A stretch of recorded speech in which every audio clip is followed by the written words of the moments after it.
Alors, l'exercice 1. Donc c'est un exercice sur la vitesse et la proportionnalité, donc sur le dernier chapitre qu'on a effectué en classe. Alors on va lire le premier. Donc on nous dit Ariane a marché pendant 40 minutes, et elle a parcouru 3400 mètres. Et on veut la vitesse en kilomètres par heure.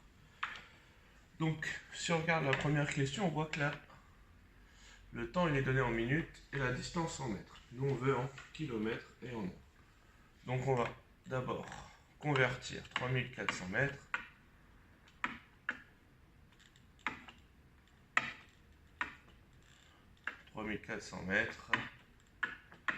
en kilomètres. Sachant que 1000 mètres, ça fait 1 km. Donc je déplace la virgule de 3 rangs. On a 3,4 km. On peut diviser par 1000. Ensuite, 40 minutes. Il faut le mettre en heures. Donc 40 minutes, je divise par 60. Donc 40 divisé par 60, on trouve 0,67 heures. Donc c'est une valeur approchée. Donc pour trouver la vitesse, on va faire D sur T. On trouve 3,4 divisé par 0,67. Ce qui nous donne environ, donc 3,4 divisé par 0,67, on trouve 5,07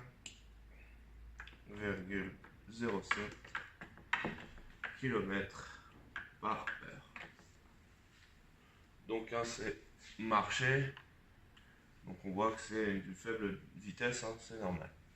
Donc maintenant on va la convertir en mètres par seconde. Donc il suffit juste de diviser par 3,6. Donc 5,07 km par heure. Si je divise par 3,6, j'ai trouvé la vitesse en mètres par seconde. 5,07 divisé par 3,6, on trouve 1,41 mètres par seconde. Donc voilà. Pour la deuxième question, on nous dit Valentine fait du vélo, elle roule pendant 1h20 à une vitesse de 12 km par heure. Donc là, on va se rappeler ici, on a V égale D sur T.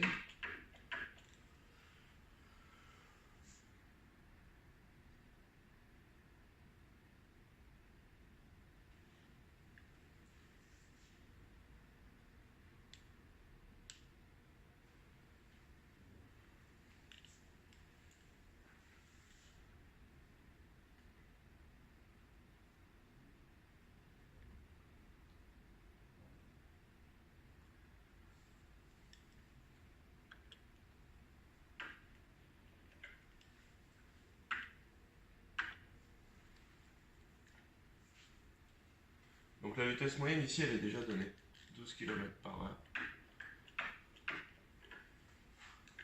Et nous, il suffit juste de la convertir en mètres par seconde. Donc on divise par 3,6. Donc 12 divisé par 3,6. Ça nous donne environ 3,33 mètres par seconde. Pour la question 3, donc là on dit Alix nage. Lors d'une compétition, elle parvient à nager à la vitesse de 3,5 km par heure et parcourt ainsi 2 km. Calculez le temps. Alors rappelez-vous, on a V égale D sur T. Donc, ainsi, le temps, voilà, avec la formule D sur V.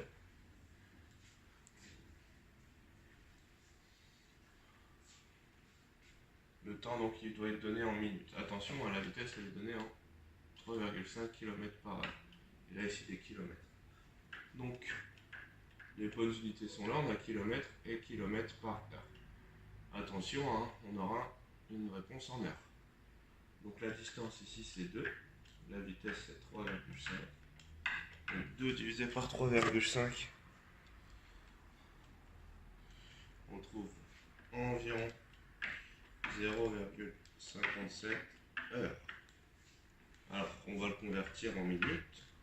Donc, pour passer de heure à minute, on va diviser par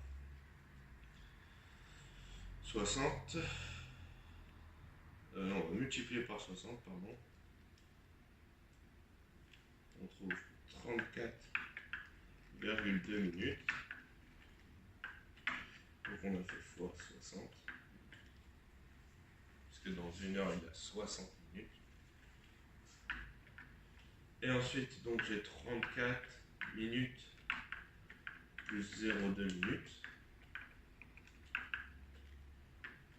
Ce qui me fait 34 minutes. Je vais rediviser maintenant mes minutes par 60 pour avoir des secondes. Multiplier, pardon, 12 secondes. Donc on a 34 minutes et 12 secondes. Donc là voilà pour la vitesse. On va passer maintenant au pourcentage.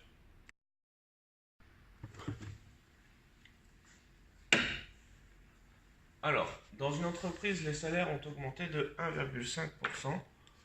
Donc 1,5% en juillet. Monsieur Dupont avait un salaire de 1650. Quel est son salaire après cette augmentation? Donc on rappelle, faire une augmentation de T%, ça revient à multiplier par 1 plus T sur 100. D'accord? Si on a une diminution, ici, c'est une soustraction. Donc, on y va pour l'application directe de cette propriété. Donc, 4A. Monsieur Dupont avait un salaire de 1650. Donc, le prix de base, je le multiplie par 1 plus T sur 100. Donc, ici, T,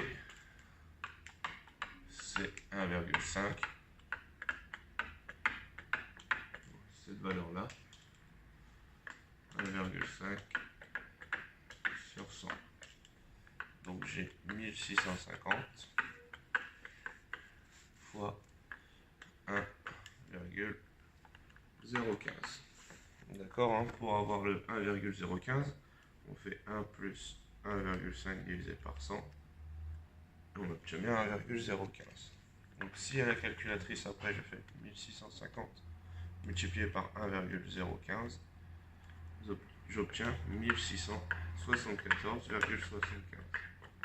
Donc là, on voit bien que c'est une augmentation. On était parti de 1650. Alors, le salaire de juillet de M. Legrand s'élève à 1542. Calculez le salaire de juin. Donc, c'est le salaire de juin, c'est avant l'augmentation. D'accord? Donc, on l'a vu en classe, lorsqu'on prend le salaire, le prix avant, et que je multiplie par mon augmentation, par 1 plus 1,5 sur 100, là ici on a le résultat, on sait que le prix après augmentation est de 1542 €. Donc si je calcule GP fois 1,015 égale à 1542. Donc là je divise cette fois-ci par 1,015 des deux côtés, c'est pour que mon équation reste vraie. Donc au final j'ai P égale à 1542 divisé par 1,015 et 1519,21. Donc ça, c'est le prix avant réduction. On passe à la question 5. Alors, on dit le prix d'un lecteur CD de 1800 €. Il est soldé au prix de 135 €. Alors là, je vais utiliser un tableau pour répondre à cette question. Donc on sait, on peut utiliser justement cette propriété-là, d'accord, en posant comme inconnu T, d'accord. Donc quel est le pourcentage de réduction? Donc c'est une réduction, déjà on va trouver la réduction sur cet article. Donc pour trouver la réduction, une soustraction suffit. 180 moins 135 On trouve 45. Ok. Donc si je fais un tableau, hein, comme on avait l'habitude de faire en quatrième, là ici je vais avoir le prix total, donc en euros. Là ici la réduction en euros. Donc si l'article coûte 180 €, ma réduction elle est de 45. Nous on veut un pourcentage, donc pour trouver en pourcent, ce qu'on va faire, c'est on va mettre le total à 100. D'accord, hein, rappelez-vous, c'est comme ça qu'on a défini les pourcentages. Donc par un produit en croix, je vais trouver ma réponse. 45 fois 100 divisé par 180, on va trouver 25. Donc la réduction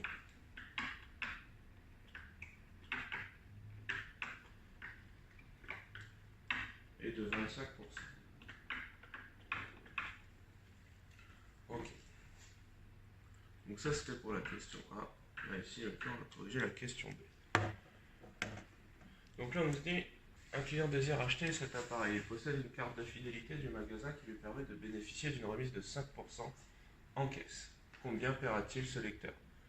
Donc il y a déjà cette promotion, d'accord, où l'article est à 135 €, et après on va lui appliquer 5%. Donc là il suffit de faire comme dans la question 4, pardon, sauf que là ici c'est une remise. D'accord, donc là ici je vais prendre le prix de départ, je vais multiplier par 1 moins 5 sur 100. 135 fois 0,95, d'accord, 1 moins 5 sur 100, ça fait 0,95. 135 fois 0,95, on trouve 128,25. Le prix après réduction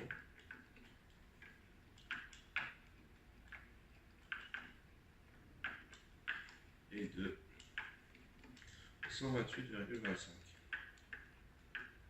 €. Voilà pour l'exercice 1.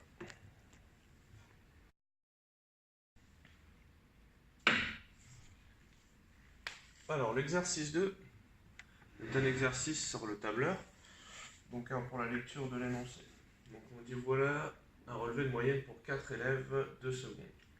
Donc en anglais Antoine a eu 16, Sherazade 12 de moyenne, Camille 5, Bilal 13. Donc on va nous demander, je pense, de calculer le maximum, ici, de ces 4 notes pour la matière, le minimum, et ensuite la moyenne de ces 4 élèves en anglais.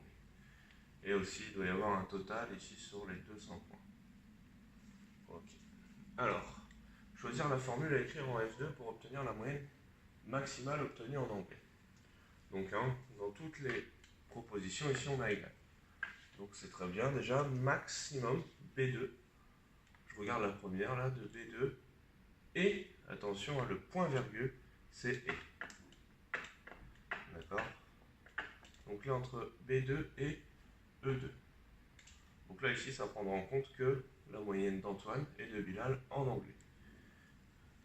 Donc cette formule n'est pas bonne. Ensuite, max de B1 jusqu'à E2.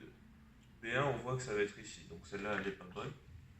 Égale B2 jusqu'à E2. D'accord, les petits points se disent jusqu'à. Donc de E2, de B2, pardon, jusqu'à E2.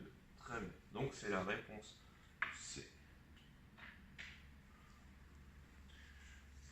Donc choisir la formule à écrire en F2 pour obtenir la moyenne obtenue en anglais. Minimale, pardon, la moyenne minimale. Donc minimum de B2, C2, D2, E2. Alors, B2, C2, D2, E2. Donc le minimum de ces trois-là. Elle peut fonctionner celle-ci pour l'instant. Donc là, minimum de B2 et E2. Donc c'est le même problème que cette fonction ici. Donc celle-là, elle sera mauvaise. Minimum de E2 jusqu'à E11. E2 jusqu'à E11. On voit que ce sera la minimum des moyennes de Bilal. Donc elle est fausse. D'accord? Choisir la formule à écrire en B12 pour obtenir la somme des moyennes pour Antoine. Donc en B12, on est ici. doit écrire donc la somme. Donc la somme, ça fait la somme de toutes les cases. Donc la somme de B1 jusqu'à B11. On voit qu'on va prendre cette case-là. Donc elle sera fausse. Ensuite, la somme de B2 jusqu'à B11. B2 jusqu'à B11, donc on va prendre toutes ces valeurs-là. Elle est correcte, celle-ci. Et là, ici, égale A2 jusqu'à 11. Mais qu'est-ce qu'on fait avec A2 et 11? On ne sait pas. Il n'y a rien. Donc elle sera pas bonne, celle-là. Donc on va reprendre ces trois formules. Donc si j'écris égal max de B2 de point E2, donc ça va me donner la valeur maximale en anglais. Donc ici, ça me ressortirait 16. Ensuite, pour la question 2, donc on a trouvé c'était minimum. Donc égal minimum de B2, C2, D2 et F2. Je peux l'écrire autrement, je peux l'écrire égal minimum B2 jusqu'à F2. Donc là, ici, ça me donnerait la note minimale, hein, c'est 5. Ensuite, si je reprends la 3, donc j'ai égal somme de B2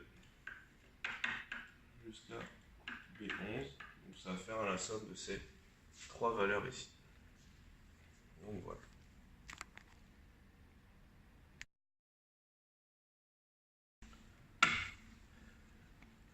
Alors, pour l'exercice 4. Donc, dans l'exercice 4, on me dit, un magicien demande à un spectateur, pensez un nombre, multipliez-le par 2, retranchez 3 résultats, multipliez-le tout par 6. Le spectateur annonce 284. À quel nombre pensait-il? Alors ça, hein, ça nous fait penser à un programme de calcul. Donc, on va essayer avec, je sais pas moi, 4, d'accord, pour voir ce que ça nous donne. Donc je pense à 4, je le multiplie par 2. 4 fois 2, ça fait 8. Ensuite, je retranche 3 à 8, bien évidemment. 3, 4, 5, 6, 7, 8, on a 5. Et je multiplie le tout par 6. 5 fois 6, on va trouver 30. Donc ainsi, je choisis 4, le résultat est 30. Mais nous ici, hein, ça c'était un pour tester, nous demande le spectateur annonce 284. À quel nombre pensait-il? Donc on peut prendre le programme à l'envers, ou sinon nous on va résoudre une équation. Donc supposons que je choisis x au nombre de départ. Ensuite, je le multiplie par 2. Je retranche 3. Et je multiplie le tout par 6. Vous voyez le tout, hein, c'est pour ça que je mets mes parenthèses. Ok. Donc là ici, ça va être égal à 294. Le souci, c'est que là ici, je ne peux pas résoudre mon équation tout de suite. Je vais devoir développer. Donc j'ai 2x fois 6 moins 3 fois 6. Et on trouve 294. 2x fois 6, ça fait 12x moins 18 égale à 294. Donc là, je vais tuer mon moins 18 avec plus 18. Je vais trouver du coup égal à 294 plus 18. Hein. On ne perd pas en tête cette idée de balance. Donc ici, il me reste 12x égale à donc 294 plus 18. On trouve 312.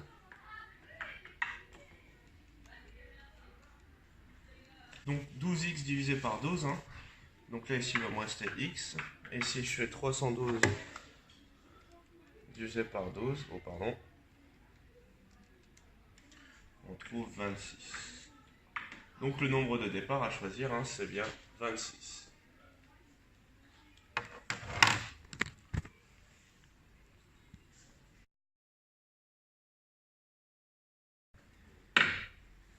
Alors, l'exercice 5.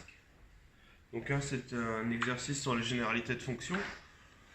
Donc on a une fonction qui a été tracée hein, dans un graphique, x, f de x. Donc ici, en rappel, ce sont les antécédents. Et là, ici, ce sont les images. Donc donner l'image de 2 par la fonction f. Donc là ici, 2, il a pour rôle antécédent. Donc donner l'image de l'antécédent 2 par la fonction f. Donc l'image de 2, 1, 2, 3. Donc l'image de 2 et 3. Je peux l'écrire f de 2 égale 3. Donner le ou les antécédents du nombre 5 par f. Donc je vais écrire ici, je serai plus à l'aise. Donner le ou les antécédents du nombre 5. Donc là ici, 5 c'est une image. Donc je dois trouver f de quelque chose, doit trouver 5. Donc l'image, un antécédent de 5, donc l'image est là, pardon. On va trouver les antécédents. Hop. Et hop. Donc là on est à 3, on va dire 8 environ. Et ensuite le deuxième, j'ai 3,5,8. F de 5,8 égale à 5. Non, ils sont en CDI. CDI? Ouais, désolé.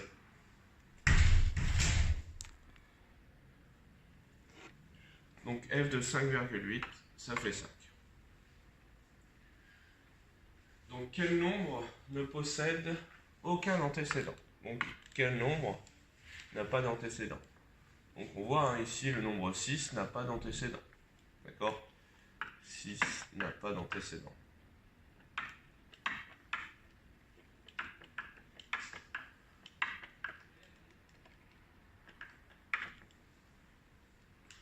Donner l'image de 8 par la fonction f pour la question 4. Donc 8 ici, c'est un antécédent. Donc 5, 6, 7, 8, on tombe à 3. Donc on peut écrire f de 8 égale 3. L'image de 8 est 3. Donc on va compléter le tableau suivant. Donc j'ai 0. Mais là ici 0, on sait très bien. 0 c'est un antécédent. Donc quelle est l'image de 0? L'image de 0 est 1. 3. Donc là je dois trouver l'antécédent de 3. Quelle image me donne 3? Donc on voit que 2 ça va nous donner 3. Par contre il y a plusieurs réponses possibles. 2 ou 8. Nous on va écrire 2 ici. L'image de 2 est 3. Là nous devons trouver un antécédent de 6. Non, l'image de 6, pardon. L'image de 6, donc on est là, c'est 1, 2, 3, 4. Et un antécédent de 2. On voit ici un qui tombe juste. D'accord, il y en a un deuxième ici. Mais on va prendre celui-là. C'est 10. Donc voilà pour les fonctions. D'accord, on peut savoir aussi que sur cet exercice-là, on peut dire, je ne sais pas moi. Ça peut être un cas concret d'une fonction qui modélise l'altitude en fonction du temps. D'accord, sur un exercice d'analyse de courbe.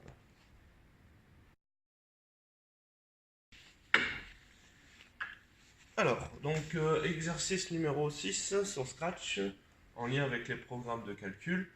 Justement, je dois relier les programmes avec les affirmations exactes. Donc d'abord, lorsqu'on choisit 3 comme nombre de départ, le programme donne 9. Bon, je vais tester chaque programme avec 3. Donc ici, 3, donc nombre de départ, c'est la réponse. Si on me demande la question, je vais répondre 3. Cette réponse-là, elle ira dans la variable nombre de départ. Donc là, ici, résultat, nombre de départ plus 3. Nombre de départ, ici, c'est 3, c'est ma réponse, plus 3. Ça me fait 6. Et ensuite, 6 fois 2, je veux obtenir 12. Et justement, je donne 12. Donc celle-là, elle n'est pas reliée avec un programme. Je vais tester le deuxième programme. Donc nombre de départ, c'est la réponse. Donc nombre de départ fois nombre de départ. Donc je vais avoir 3 fois 3. Ça va me faire 9. Donc là, j'obtiens le résultat fois nombre de départ. Mon résultat, c'est le résultat précédent. Donc le résultat précédent, c'est 9. Fois le nombre de départ. Mon nombre de départ, c'est 3. Et 9 fois 3, ça fait 27. Ce n'est pas le bon programme. Je regarde pour le programme C. Nombre de départ, donc je prends 3. Donc 2 fois 3, je vais avoir 6. Et ensuite, je prends le résultat précédent, plus 3. 6 plus 3, ça fait 9. Donc on voit, hein, si je choisis 2, j'obtiens bien 9. Si je choisis 3, pardon, j'obtiens bien 9. Donc hein, c'est ce programme-là est bien la bonne réponse avec la première affirmation. On peut tester le dernier. Nombre de départ, on va prendre 3. 3 fois 3, je vais faire 3 fois 3, ça fait 9. Et ensuite, 9 plus le nombre de départ. 9 plus 3. On va obtenir 12. Donc ce n'est pas la bonne affirmation. Donc voilà, hein, là j'ai testé, il n'y a que le programme C qui marche avec la première affirmation. Donc ensuite, hein, on voit qu'on a plusieurs questions avec la fonction associée à ce programme x carré moins x, la fonction associée est 2x plus 3, 2x plus 6, x carré plus x. Donc la fonction associée, hein, c'est la fonction, lorsque je vais prendre x, la fonction c'est le résultat. Donc si ici je choisis x, j'ai bien x plus 3, d'accord? Et après je multiplie tout ça par 2. Si je développe, j'obtiens 2x plus 6. Alors 2x plus 6, on voit, hein, que c'est cette ici affirmation. Donc voilà. Ensuite ici, donc j'ai x fois x, donc je peux l'écrire x carré, moins x, donc j'ai x carré, moins x. On voit, hein, que ça va être celle-ci. Ensuite, si je choisis x ici, donc j'ai 2 fois x, donc je peux écrire 2x, et ensuite plus 3 au résultat précédent. Donc à 2x, je fais plus 3. J'obtiens bien celle-ci. Ici, x fois x, j'obtiens x carré, et au résultat précédent, je lui ajoute x. Donc c'est x carré, plus mon nombre de départ qui est x. Donc on voit, hein, que c'est la dernière affirmation. Et donc voilà. Et lorsqu'on choisit moins 2 comme nombre de départ, le programme donne 2. Donc on va tester cette affirmation-là. Hop, j'efface pour avoir de la place. Donc je vais tester avec moins 2. Donc moins 2 plus 3. J'obtiens 1. Et là ici je fais 2 fois 1. Ça fait 2. Donc on ne sait pas la... Ah bah si c'est la bonne affirmation, hein, lorsqu'on choisit moins 2, on obtient 2. Donc on peut aller au programme numéro 1. On va tester pour les autres. Donc si je fais moins 2 fois moins 2, ça me donne moins 2 au carré. Attention ici aux parenthèses, hein, parce que le carré il marche sur le moins. J'obtiens 4. Et ensuite je fais 4 moins moins 2. Ça me fait 6. Moins et moins deviennent plus. 4 plus 2. Maintenant, donc hein, c'est pas bon. Ici, donc 2 fois nombre de départ. Donc 2 fois moins 2, j'obtiens 4. Donc moins 4, avec le moins. Et ensuite, moins 4 plus 3, on obtient moins 1. Donc maintenant, pour le dernier, mettre résultat nombre de départ fois nombre de départ. Donc nombre de départ fois nombre de départ. Donc j'ai moins 2 fois moins 2, ce qui me donne 4. Et je lui ajoute le nombre de départ. 4 plus moins 2, ça va me donner moins 2. Voilà pour l'exercice 6.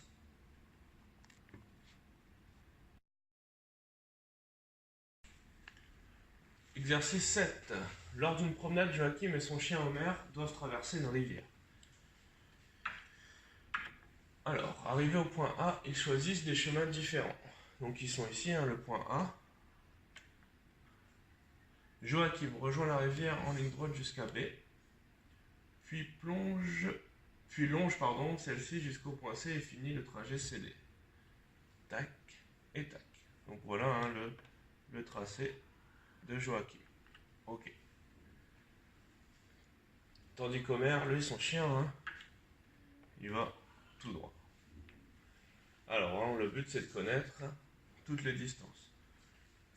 Donc on a AB, ça fait 30, BO 40, OC 60. C'est tout. Donc on sait aussi que AOD sont alignés. D'accord? Et BOC aussi. Alors, juste ici, en détaillant avec fin vos calculs les valeurs du tableau ci-dessus qui donnent les distances de marche de nage de Joachim et de son chien Homer lors de cette promenade. Donc, distance de marche. Donc là, est-ce que Joachim il fait bien 130? Donc si je fais ça, plus ça, on doit obtenir 130. Alors on va regarder la distance de marche pour Joachim.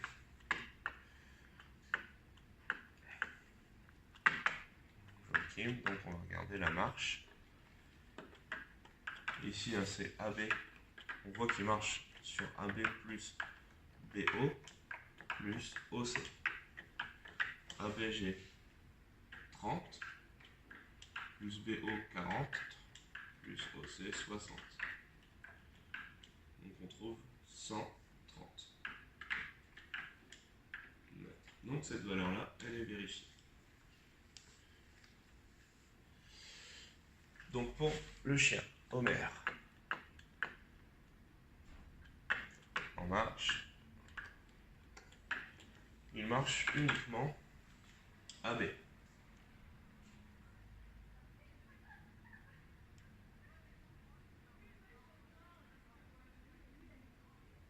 Est-ce que son chien va marcher AB? Non, je ne crois pas. Son chien marche, justement, c'est AO.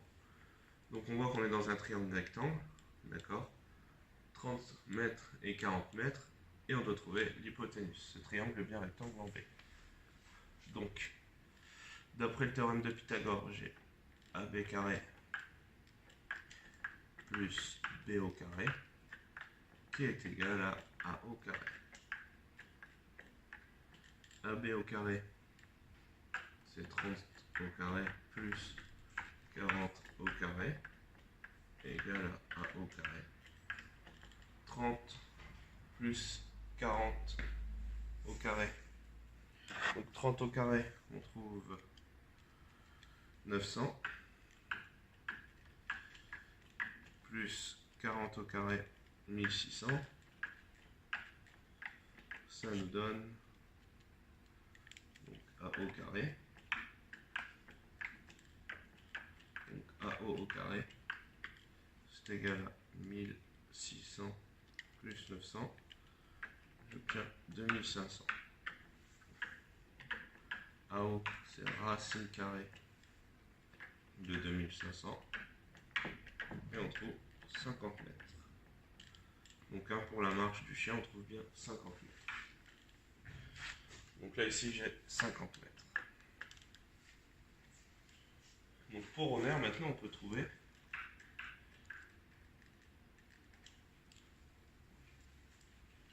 c'est la nage. Parce qu'il doit nager au D.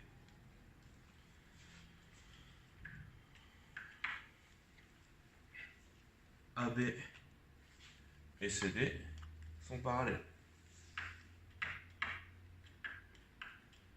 Car elles sont perpendiculaires à une même droite. Car AB perpendiculaire à CD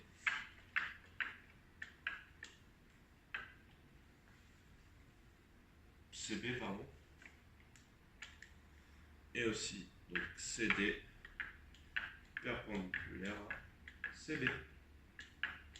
Donc un AB bien parallèle à BC. Donc je peux utiliser le théorème de Thalès. Donc si les droites sont parallèles, donc le théorème de Thalès nous donne OC sur OB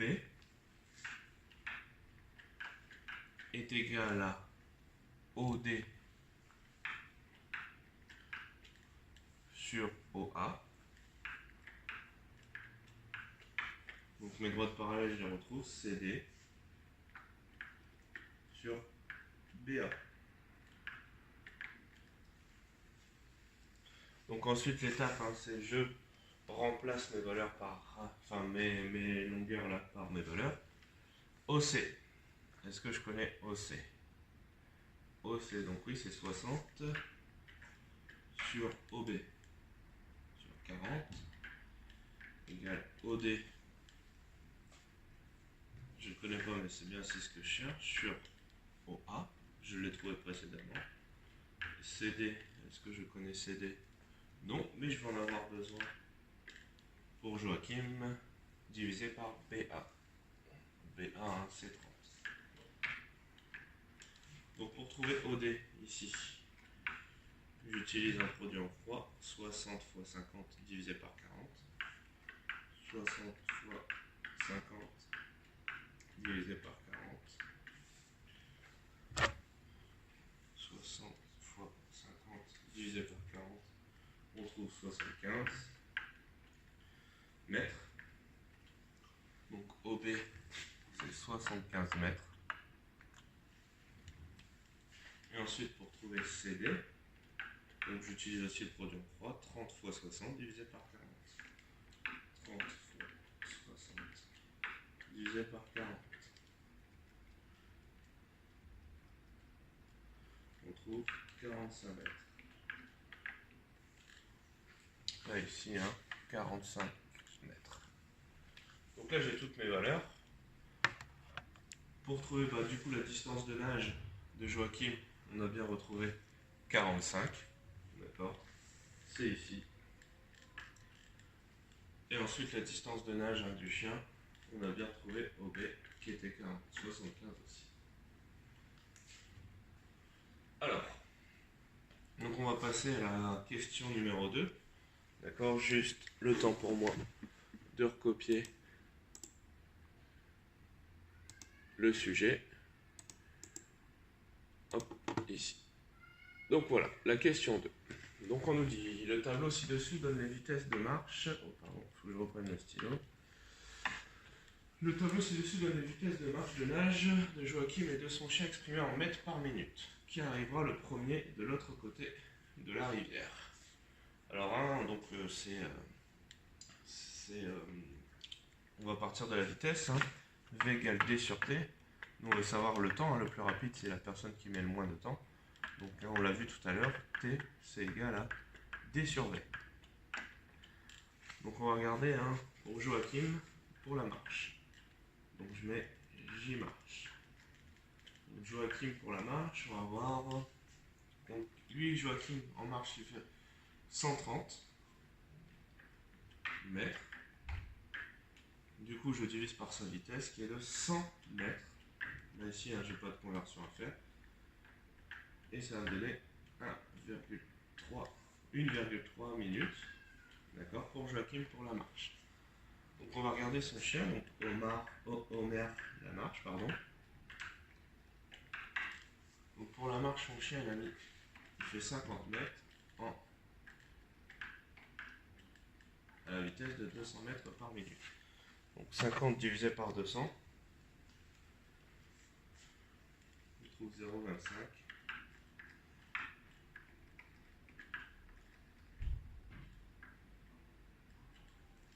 minutes. Quand on voit que c'est plus rapide, donc là Homer est bien plus rapide sur le sol. Ensuite, donc je vais faire la vitesse de nage pour Joachim, enfin le temps de nage pour Joachim.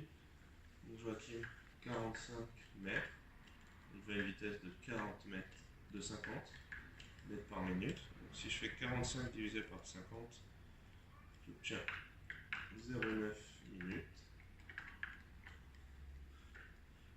Et pour le chien, donc on voit il fait 75 mètres, je le divise par 40.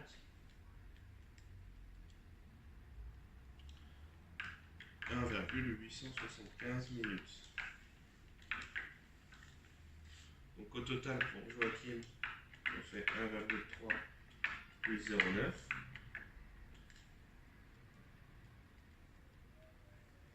On trouve 10,3. Et pour Homer,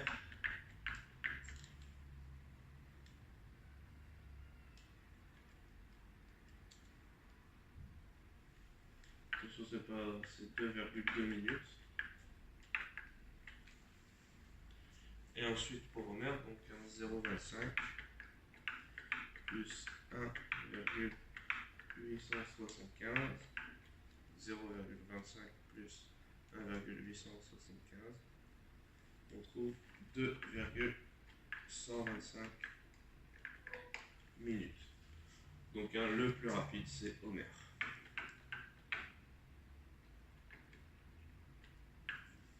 Le premier arrivé sur la place.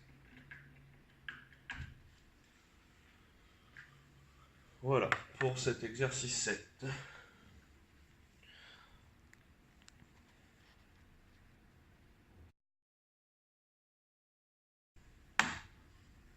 Alors l'exercice 8, c'est un exercice sur l'homothétie. Donc on nous dit le triangle CRE est l'image du triangle URI par une homothétie. Donc c'est-à-dire on a créé CRE en partant de URI. On donne RI 10 cm, EI 5 cm. Donc RE, on peut trouver tout de suite, ça fait 15 cm. Ok, première question. Quel est le centre de cette homothétie? Donc on est parti de ce triangle-là pour ensuite créer ce triangle-là. Donc le centre de l'homothétie, ici c'est bien R. Donc A, R est le centre.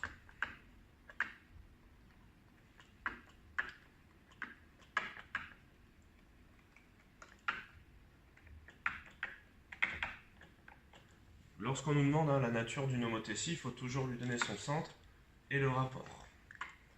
Donc le rapport, ici, on va essayer de le trouver. C'est la question B. Quel est le rapport de cette homothétie? Donc, on voit bien que le rapport, ici, il va être plus grand que 1, parce que je pars du triangle noir pour aller au triangle vert. Bon, on a un agrandissement, pardon. Donc il faut trouver une longueur que j'ai créée et quelle était ma longueur de base. Donc on voit bien, là, ici, regardez, j'ai créé RE, vous êtes d'accord? J'ai créé RE, et à la base, j'avais 10. Qu'est-ce qui me permet de 10 pour passer à 15? Donc pour trouver le rapport K, donc ma valeur que j'ai créée ici, c'est RE. Attention, ce n'est pas IE que j'ai créé, d'accord? On parle bien du triangle RCRE, d'accord? Et URI. Donc j'ai bien créé RE, mais avant j'avais RI. RE mesure 15 et RI 10. Donc mon rapport ici c'est 1,5. Donc on voit bien, rapport plus grand que 1. Donc c'est un agrandissement. Ok. Donc maintenant la question c'est, on nous dit, l'aire du triangle URI est égale à 14 cm². Là ici c'est 14 cm².